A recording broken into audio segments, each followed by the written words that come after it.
Donc en fait, on va prendre le sable, on va bien se chauffer les mains avec pour faire monter l'énergie. On est là, ici et maintenant. Ces personnes en tenue légère qui se frictionnent ne sont pas des illuminés. Ils suivent un cours d'automassage et l'originalité de la séance, c'est qu'elle ne nécessite ni huile ni crème. On va reprendre du sable et là on va bien assister pour créer une relaxation complète du corps. Donc en frottement, des pressions glissées pour bien stimuler tous ces points. L'ingrédient beauté de Karine, masseuse professionnelle, le sable, tout simplement. Plein de pierres ont été broyées par la mer, le vent, arrivent sur nos côtes, se transforment en sable, donc libèrent toute cette énergie qui va être retransmise au corps. Étonnant, mais ces petits grains qui s'immiscent partout et que l'on fuit tout l'été sur la plage pourraient bien devenir notre meilleur complice bien-être. Massage stimulant, savon exfoliant, soins relaxants, le sable utilisé comme ingrédient beauté depuis des millénaires au Maroc ou au Sahara devient tendance en France. Les doigts en V, devant et derrière les oreilles. On frictionne énergiquement. Dans ses cours de massage au sable, Karine privilégie les gestes simples. Débarrassée de toute pression technique, ses apprentis se laissent complètement aller. Et c'est vrai que c'est quelque chose de facile à réaliser, qui ne nécessite pas de matériel, qui est pour un coût nul. On revient vraiment au contact direct de la nature, des éléments. C'est très agréable d'avoir les petits grains de sable comme ça. En plus, ils sont très chauds aujourd'hui.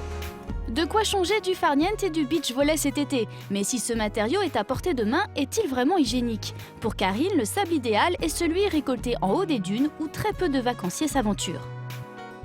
Aucun résidu, aucun coquillage, même pour éviter les micro-coupures. Voilà, avec ce sable-là, il n'y a vraiment aucun problème. Mieux vaut donc être prudent et choisir soigneusement son sable. Et pour éviter toute irritation, Isabelle Guichon, docteure en pharmacie et expert pour un grand laboratoire de cosmétiques, conseille de le sélectionner selon son grain de peau.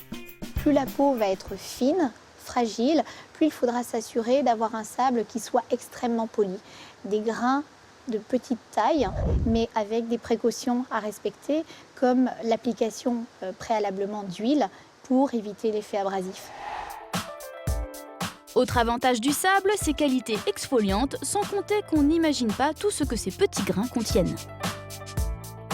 Le sable marin est particulièrement riche donc en minéraux comme le sodium, le cuivre, le calcium, le zinc, le magnésium, qui sont des éléments très importants pour la beauté et la structure de la peau. Résultat, aussi étonnant que cela puisse paraître, ces petits grains qui habituellement nous agacent sont en passe de devenir un must de la beauté et de la relaxation. Je vous ai mis un petit peignoir, je vous laisse le prendre, le mettre et vous mettre après sur le ventre. Voilà, tout de suite.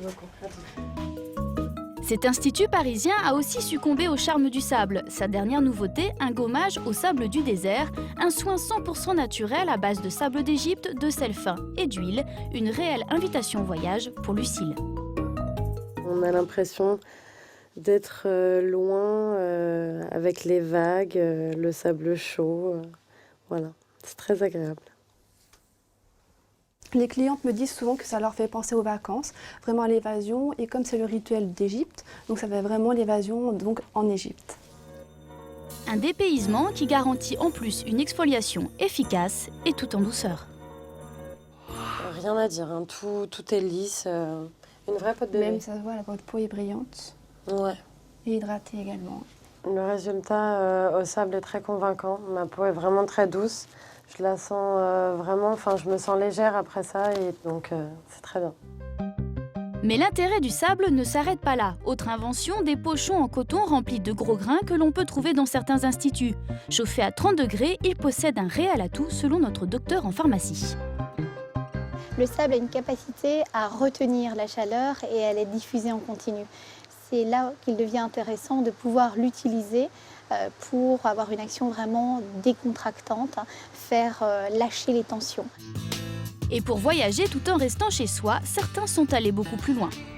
De Cargès en Corse ou de Kribi au Cameroun, Café Blogueuse Beauté rapporte des échantillons de sable de tous ses voyages.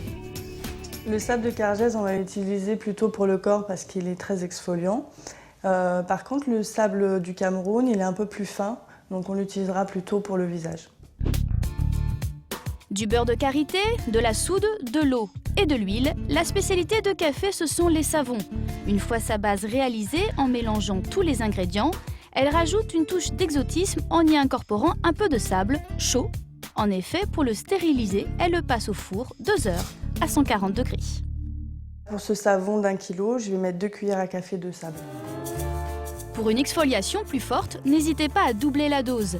Laissez sécher le mélange 24 heures. Découpez, savonnez. On sent les petits grains, mais c'est tout doux, voilà, ça exfolie tout en douceur. Donc je le fais 1 fois par semaine et ça permet à ma peau d'être plus douce. Alors pour avoir la peau douce toute l'année, pensez à faire vos réserves sur la plage cet été.